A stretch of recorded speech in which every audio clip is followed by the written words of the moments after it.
Hey guys, this is Jaran Miller with the Arkansas Sports Network, and just want to break down just a little bit and talk a little bit about this week. And another big loss to Texas A&M at Jerry World. It's just very heartbreaking. It kind of makes you feel dejected, and so I'm going to break down the last play of the game here with the fumble. We'll talk about a lot of stuff here, but I want to show you this play on tape and just things that we're missing that obviously could keep us with the football here and still be driving to have a chance to win the game. Minute 41 left, 1st and 10. Ball's on the 34-yard line. We're down 21-17. We come out here. They're in a prevent. They're in a cover 2 right here. We're running a 2x2. 4 wide, one running back, no tight ends, and they've only got 3 down linemen. Now, all game, if they ever ran just 4 linemen, because they didn't really run 3 hardly ever, except for this type of drive because they're in a prevent. Anytime they just ran 4, Green did a great job in pass pro. Or the line did a good job in pass pro, and Green did a good job throwing a football. Anytime he actually steps up in the pocket, which don't happen very often, he does a pretty good job. It's pretty accurately thrown ball for the most part. There was one where safeties were real wide outside the hashes, and he had Broden on a post, and he threw it behind him. It should have been a touchdown or at least a big explosive play.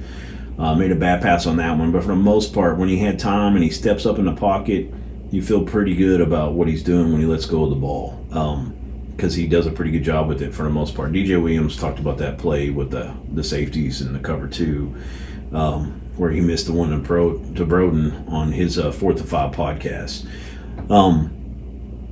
But for the most part, he does a pretty good job. So in this case, they got 3 guys pre-snap here, 3 defensive linemen. You got 1 standing up over Carmona. You got a pretty much straight up pass pro right here at the moment. Okay, so let's just get into it here. It's right here pre-snap. Linebacker comes down, so he's now wide to the right, left side of the defensive line at the bottom of your screen. So basically, your offensive line at this point has to be in a rip top. You got a slide protection to the right. So that basically makes Blackstock your right tackle number 54. He's got to get that linebacker that just came down. That's his guy now.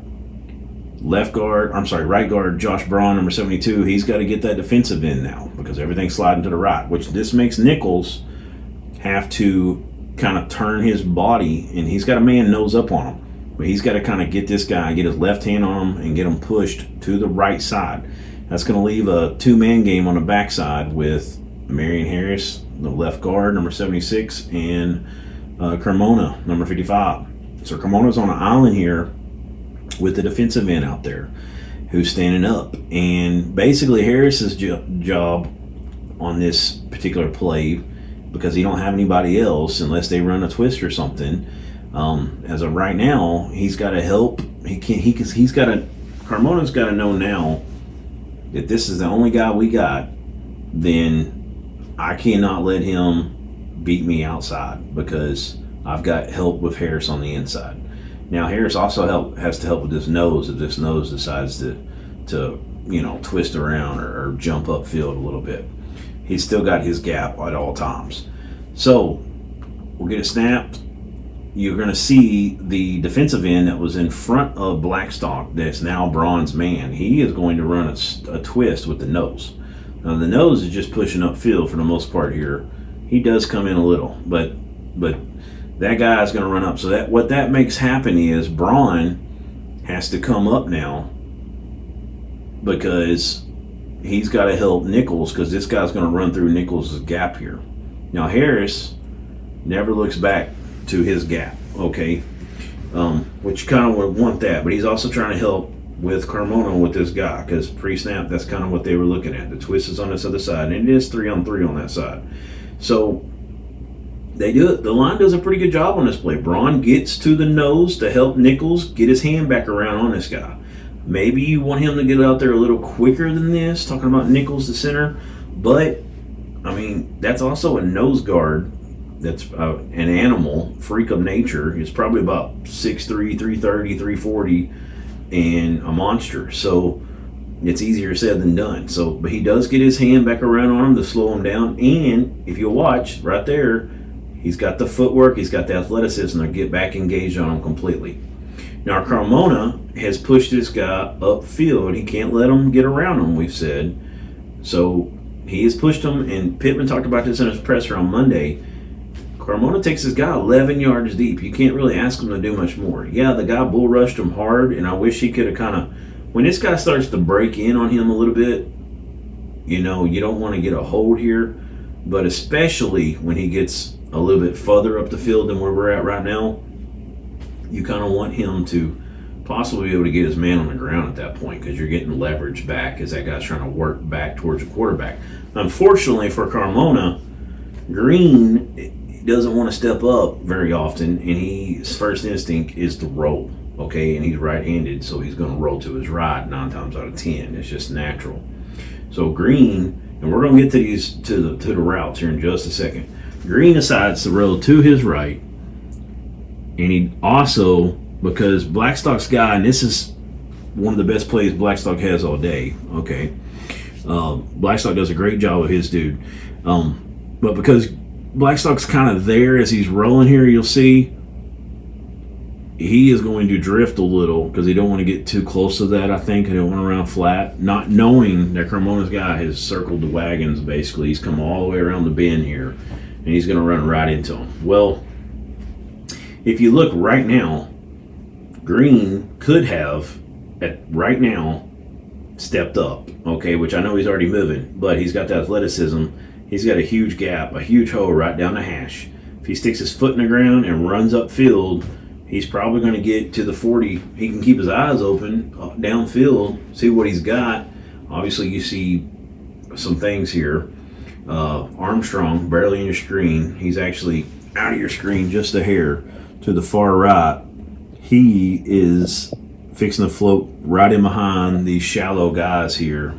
One of them's a linebacker, and the other one was like a safety or a corner that kind of, it wasn't a safety. I mean, they're running 6 DB, so who knows? He's some kind of nickel.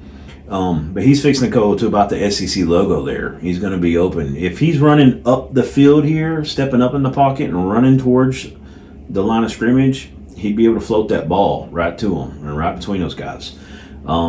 But before we get into any of that, let's back it up here and talk about what he actually had and what he should have known, because he's the quarterback. He knows the plays. As I back it up here, give me just a second to get it back.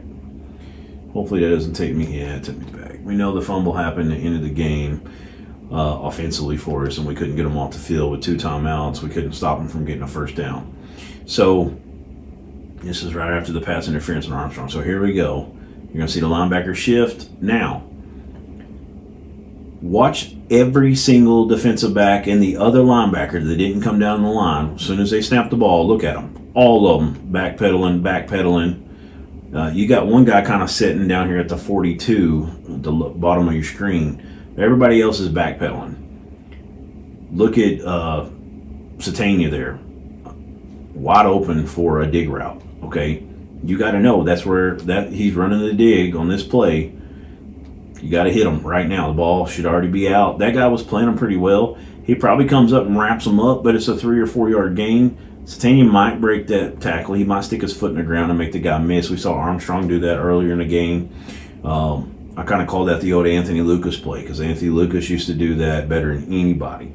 Catch the ball with his back to the defender and stick his foot in the ground and go the other way and make guys miss, and he'd get that yak up way really well after that. That's the first thing you got to see. Next thing, that play's there. We got to get the ball up quick. They're in a prevent, so they're going to give you the underneath stuff, okay? There's one of the plays. Yeah, is he going to get tackled in bounds more than likely? Yes, but there's a minute 40 on the clock, and it's a positive play. You know, it's probably a minute 35 by the time he's down. You run up there, you get another play off by a minute 20 probably at the longest, and you're still got a chance to win the game here. Second thing, though, when all these guys backpedal, if you know your running back is not in the chip and he is running a route, I want y'all to watch this. Look at Jackson at the top of the screen. As soon as you see these guys backpedaling, there's not a guy 15 yards within Jackson, downfield. Not any secondary guys. Float the ball to him, set your feet, whip your head around, float the ball to him, let him run under it about the 30, 31. He's going to run to a minimum of the 40, probably break a tackle or two, get out of bounds, or maybe get the first down, or he might even break some tackles and get inside Texas A&M territory. Right now, I mean, look at him, look at him, look at him. I mean, you got to know these guys are all dropping back. Your running back is running a route. There is not a soul. It's almost 20 yards. Throw that ball. If you throw it ahead of him where he can run under it, I mean, honestly, he's got a. I mean, if you get some downfield blocking from your receivers, you got a chance to. I mean, he could score technically, but I think he's getting the 50 more than likely, minimal. So that's just one thing I wanted to break down and show y'all on this particular last play of the game here. I appreciate y'all joining me. Jaran Miller, Arkansas Sports Network. Hey guys, if you haven't liked and subscribed on YouTube, if you haven't rung the bell and subscribed, we'd really appreciate that. A little over 7,000 viewers or subscribers on YouTube. On Facebook, Arkansas Sports Network, we got 39,000 followers. The Arkansas Sports Network high school page, we have over 40,000 followers on that.